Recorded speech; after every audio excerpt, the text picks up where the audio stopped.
This is the first book of the Mortal Instruments called City of Bones, and it is written by Cassandra Clare.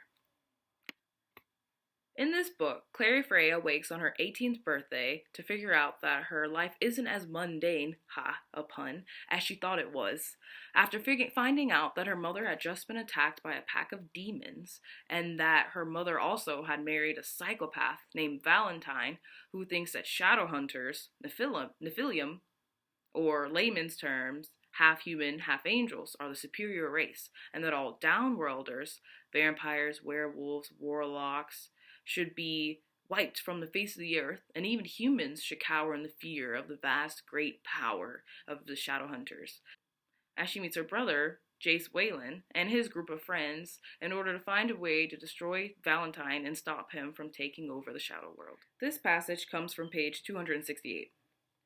Clary turned to Jace. Where are they anyway? The vampires, I mean.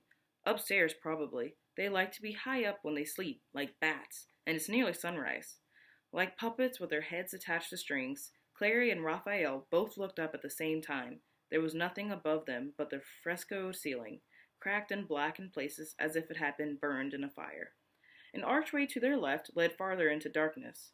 The pillars on either side were engraved with a motif of leaves and flowers.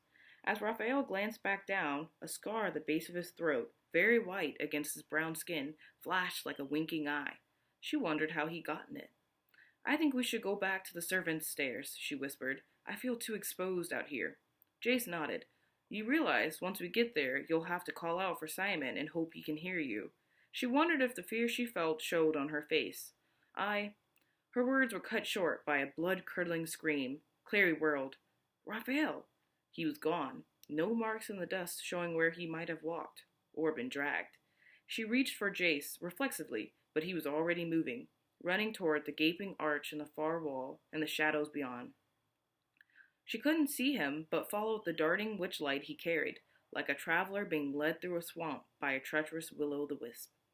Beyond the arch was what had once been a grand ballroom. The ruined floor was white marble, now so badly cracked that it resembled a sea of floating Arctic ice. Curved balconies ran along the walls, their railings veiled in rust. Gold-framed mirrors hung at intervals between them, each crowned with a gilded cupid's head. Spiderwebs drifted in the clammy air like ancient wedding veils. Raphael was standing in the center of the room, his arms at his sides. Clary ran to him, Jace following more slowly behind her. Are you all right? She asked breathlessly. He nodded slowly. I thought I saw a movement in the shadows.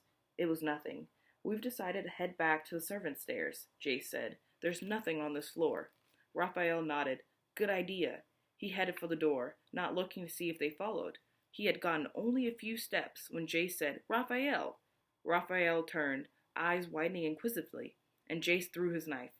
Raphael's reflexes were quick, but not quick enough.